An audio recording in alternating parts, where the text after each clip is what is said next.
Bienvenue, mesdames et messieurs, sur NCA, la nouvelle chaîne africaine. Pas de poignée de main, pas d'accolade, pas le moindre regard échangé, pas le moindre sourire.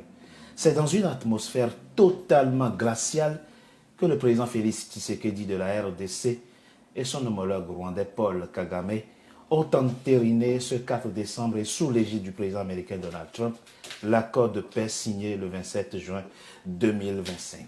Mais quelles sont les chances véritables de voir appliquer cet accord? Quelles en sont les différentes articulations? Nous recevons pour en parler le géopolitologue et écrivain congolais Patrick Mbeko. Il est notre invité. Patrick Mbeko, bienvenue. Bonjour, et merci d'avoir accepté notre invitation. Nous étions donc le 4 décembre dans une atmosphère on ne peut plus glaciale.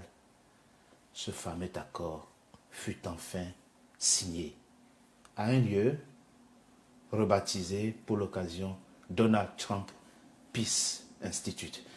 D'abord, décryptons l'atmosphère dans laquelle cet accord a été signé, ou entériné, on va dire. Comment comprendre cela? Que les visages soient aussi figés, que les deux hommes soient restés aussi tendus comme on a pu l'apercevoir ce 4 décembre.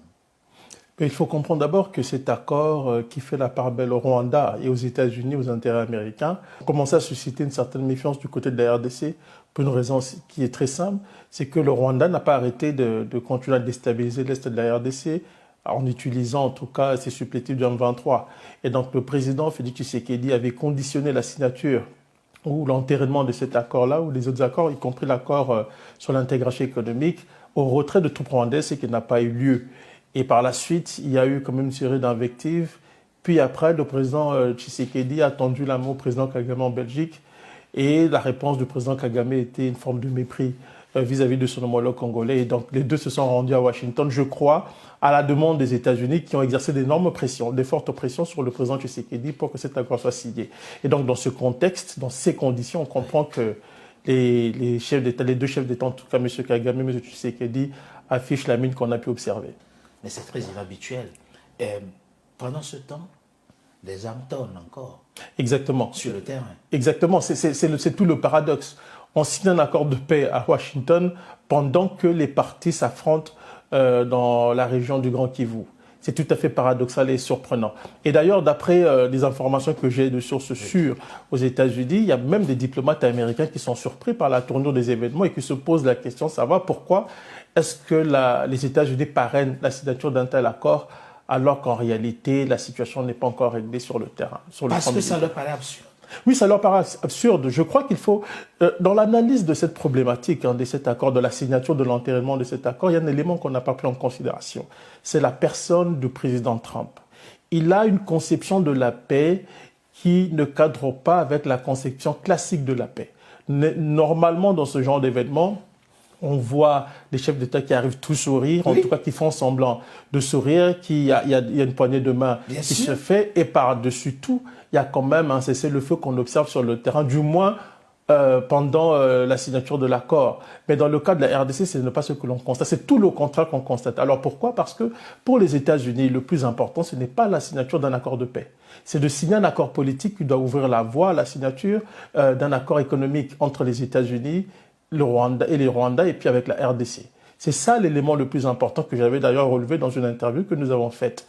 Il n'y a jamais eu de véritable accord de paix. On a eu un accord politique à connotation économique.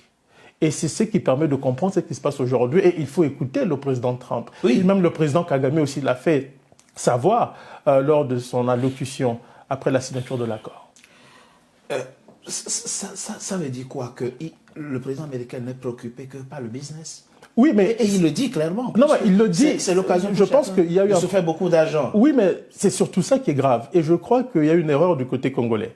C'est que quand on a approché l'administration Trump, on n'a pas fait une analyse complète de ce qu'est la vision de cette administration en matière de politique étrangère.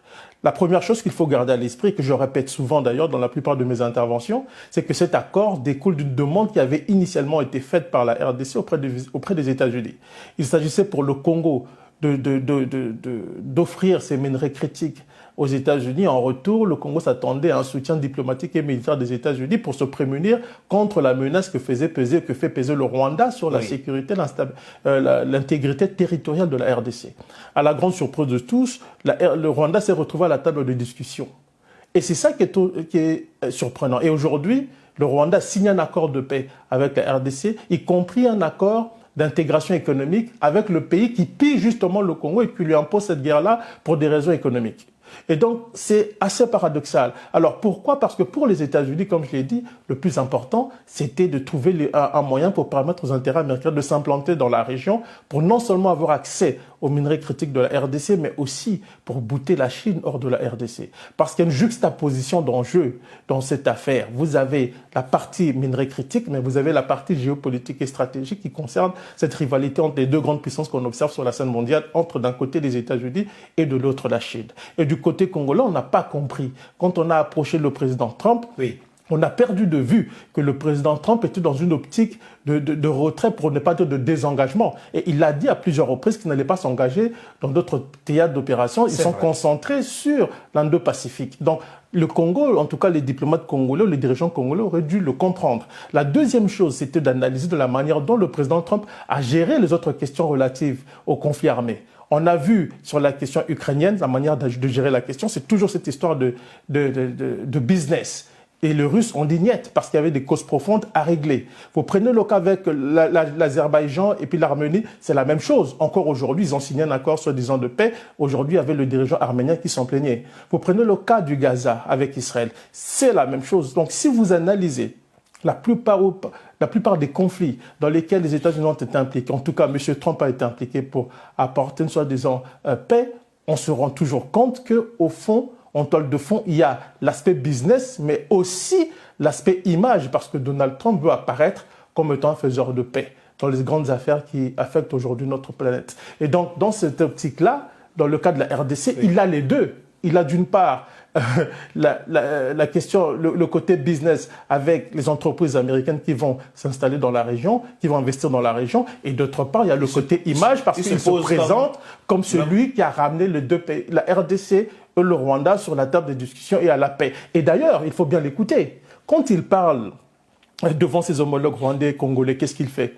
Il rappelle que toutes les administrations précédentes ont essayé de ramener la paix, elles n'ont pas réussi. Lui a réussi. Mais donc, il a réussi quoi? Pendant ce temps, il les a... Oui, mais parce que Donald Trump, justement, quand je vous dis que du côté congolais, on n'a pas pris le temps d'analyser ce qu'il appelle la paix. Ce qu'il appelle la paix, c'est ça le problème. Sa conception de la paix. Et surtout, on perd de vue que Donald Trump est un homme des médias, c'est un showman. C'est quelqu'un pendant très longtemps qui avait une télé-réalité. Et la diplomatie et la politique est pour Donald Trump aussi un moment de show télévisé. Et regardez comment il a parlé au président Kagame et au président Tshisekedi à un moment. À un moment, il dit « Ah, mais ne vous inquiétez pas, ces deux-là s'aiment beaucoup. » Parce que pour lui, c'est un show. Je vous rappelle que quand il a reçu le président Zelensky, en février, quand il avait grondé sur le président Zelensky, qu'est-ce qu'il avait dit à la fin de la discussion? Il dit « Oh, ça va faire une belle image pour la télé. » Et donc, pour Donald Trump, c'est un élément essentiel dans sa manière d'aborder des questions internationales aussi. Donc il y a ce côté showman d'un côté et puis ce côté businessman de l'autre. Et du côté congolais, on n'a pas pu saisir en fait ces subtilités de la diplomatie à la sauce Donald Trump. Votre pays est tombé dans un piège en prenant l'initiative. En fait, je pense que l'initiative, quand l'initiative a été prise pour le président Tshisekedi, il s'agissait de sécuriser son pouvoir parce que le M23 et le Rwanda avaient conquis la ville de Goma, puis la ville de Bukavu, et on craignait d'ailleurs qu'il se rapproche de Walikale, puis plus tard de Kisangani, c'est qu'elle ait marqué un tournant important dans cette guerre.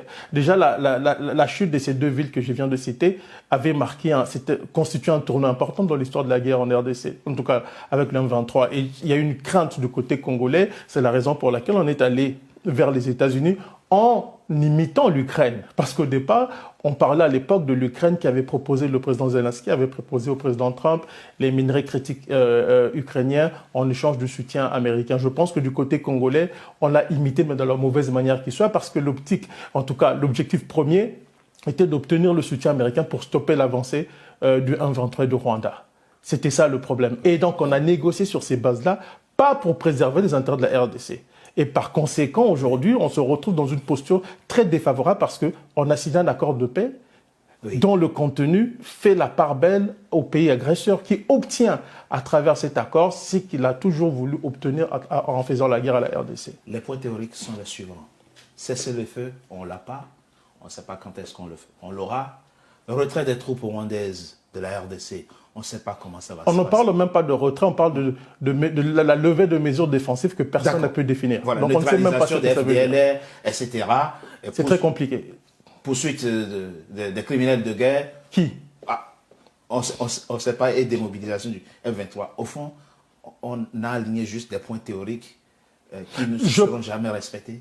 On a mis en place des points théoriques d'abord qui rencontrent les besoins du Rwanda et qui ne seront de toute façon pas respectés. Pour la simple et bonne raison que le Rwanda n'a pas de bonne foi dans cette affaire. Je dois rappeler que la région où se trouvent les FDLR est sous contrôle rwandaise. Comment le Congo va régler cette question des FDLR dans un territoire contrôlé par le Rwanda? Le Rwanda va dire non, ils ne sont pas ici, ils sont du côté, de l'autre côté, du côté qui est contrôlé par le gouvernement congolais, on ne pourra pas le régler. Il faut rappeler comment il faut toujours jeter un regard sur le rétroviseur de l'histoire.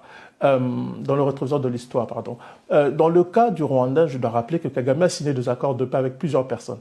D'abord avec le président Habyarimana, qu'il n'a jamais respecté, et puis avec Laurent Désiré Kabila, qu'il n'a pas respecté, avec Joseph Kabila, où il y avait parfois un jeu de connivence assez trouble, et avec Félix Tshisekedi, il ne va rien respecter. Pour le Kagame, je pense que le chaos est beaucoup plus rentable qu'un accord de paix, même si celui-ci lui est... La situation actuelle même si la situation est plus profitable que oui, l'application exactement. de l'accord. Oui, mais même si cet accord lui est profitable, la situation actuelle l'est davantage. Dans la mesure où, dans ce chaos quand même, dans ce chaos, il y a des entités rwandaises qui font des bonnes affaires. Alors, si vous avez un accord qui essaie de structurer tout ça d'une certaine manière, même si celui-ci est profitable est profitable au Rwanda, Kagame ne l'appréciera pas. Patrick Mbeko, ce qui est encore incompréhensible, c'est que habituellement, quand on conclut un accord, on met en place un mécanisme d'application et de suivi. Là, on a quoi? Qui est chargé aujourd'hui de veiller à l'application de cet accord entériné ce 4 Mais décembre? ce sont les parties impliquées. Ce qui est assez particulier, hein, quand vous écoutez Kagame, Kagame a bien fait comprendre dans son discours que si l'accord venait à échouer, ce ne sera pas la faute de Donald Trump. Donc en fait, il prépare les esprits à ce qui va arriver. Deuxièmement, du côté congolais, il n'y a pas une feuille de route, il n'y a pas de lisibilité dans la stratégie de la RDC non plus. Donc on ne peut pas simplement jeter de la pierre sur le Rwanda, il faut regarder du côté congolais aussi. Mais le président s'est engagé, hein, ce 4 décembre, à respecter totalement, en tout cas en ce qui concerne votre pays, la RDC, les points, les responsabilités, les engagements qui sont les siens. Bon, il va respecter ça, mais comment tout ça s'articule sur le terrain, sur le plan pratique? C'est ça le problème. Comment vous allez traquer les FDLR? Mais comment se fait-il qu'aucun diplomate n'y ait pensé, aucun mécanisme ne soit mis en place? Mais parce que quand on est allé négocier au départ, c'était pour sauver le pouvoir d'une chute possible avec l'avancée qu'on a pu observer du côté du M23 et du Rwanda. C'était initialement ça. Et c'est tout le problème. On n'a pas approché ce dossier en prenant en compte les intérêts légitimes et cruciaux de la RDC, en se disant que nous devons articuler une stratégie qui respecte les intérêts stricts de la RDC. On s'est contenté de négocier pour préserver le pouvoir, pour sauver le pouvoir. Et je pense que le Rwanda l'a compris. Et deuxièmement, pardon, du côté congolais, faut-il le dire, il n'y a pas de profondeur historique ni politique. Parce que quand vous lisez cet accord, vous posez des questions, comme vous le dites justement, sur la compréhension que les dirigeants, les diplomates congolais, les dirigeants congolais ont des enjeux en présence. Parce que au-delà de la question des minerais, il y a la question des réfugiés. Oui. Qui sont ces réfugiés? Où vont-ils être installés? Parce qu'au fond, pour Kagame, le véritable enjeu, ce n'est pas les minerais, c'est la terre. Parce que si vous contrôlez la terre, vous contrôlerez tout ce qui est en bas, tout ce qui est dedans. C'est beaucoup plus important. Mais on est concentré sur la question d'intégration économique, sur la question économique, en perdant de vue la question des réfugiés qui est beaucoup plus important et qui va nous apporter beaucoup plus de problèmes parce que, justement, si ces réfugiés reviennent, comment va-t-on s'assurer que ces gens sont véritablement des Congolais? On nous dit qu'ils sont au nombre de des dizaines de milliers de personnes, de Congolais qui seraient au Rwanda.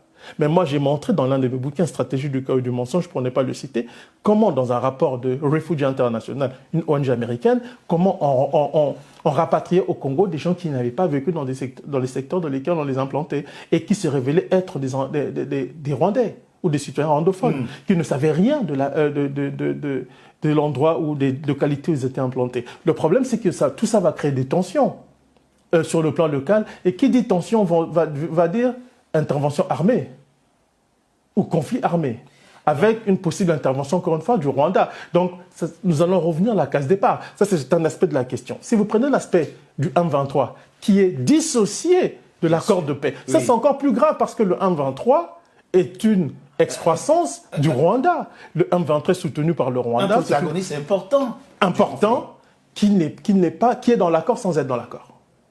Parce qu'on a dissocié l'accord de paix de discussions qui se déroulent avec le 1-23, tout en y intégrant d'une certaine manière pour que la faisabilité de l'accord soit effective. Peut-être que la réponse viendra de Doha. En partie. Mais la réponse ne peut venir de Doha parce que le maître du jeu, c'est Kagame. Justement. Doha décidera en fonction des injonctions que donnera Kagame. Donc on est dans un cercle vicieux. Le gouvernement congolais n'aurait pas dû accepter que l'on dissocie le Rwanda du 1-23. C'est une grave erreur stratégique et tactique. Et ça va coûter très cher parce que si vous réglez la question avec le Rwanda, il faudra régler aussi avec le M23. Si vous ne réglez pas avec le M23, il faut régler avec le Rwanda. Mais si vous ne réglez pas avec les deux, mais rien n'avancera. Si vous réglez avec l'un, pas avec l'autre, la situation sera tout aussi pire. Un véritable serpent de mer finalement. Exactement. Patrick Mbeko, quelle est la réalité de la superpuissance militaire du Rwanda? Nous parlons d'un pays qui fait 26 000 km², 14 millions d'habitants. Nous parlons d'un pays qui est engagé militairement au Mozambique, en Centrafrique, au Soudan du Sud, qui a besoin de sécuriser son propre territoire parce que ça ne va pas très bien avec les voisins non plus, le Burundi, la Tanzanie et l'Ouganda. Et où trouve-t-il des forces pour occuper votre pays? Non, je pense que le Rwanda... On parle d'une Amérique qui aussi entre 30 000 et 40 000... Exactement, personne. Oui. Je pense que le problème, ce n'est pas la superpuissance militaire du Rwanda, c'est la faiblesse de l'armée congolaise. Ouais, c'est ça le vrai problème. Il y a un problème structurel au niveau de la RDC. Si on règle ce problème, le Rwanda ne va pas s'aventurer au Congo. Je dois quand même rappeler une chose, vous avez dit, le Rwanda dépend avec des pays voisins, oui. Le Burundi. Est-ce que le Burundi est tout aussi minuscule que le Rwanda? Mais le Rwanda ne s'aventure pas au Burundi. Parce que là-bas, il y a une structure militaire, c'est un pays qui est relativement bien organisé, et le Rwanda sait qu'il ne peut il a essayé de déstabiliser le Burundi, mais il sait qu'il ne peut pas aller loin, comme il le fait en RDC.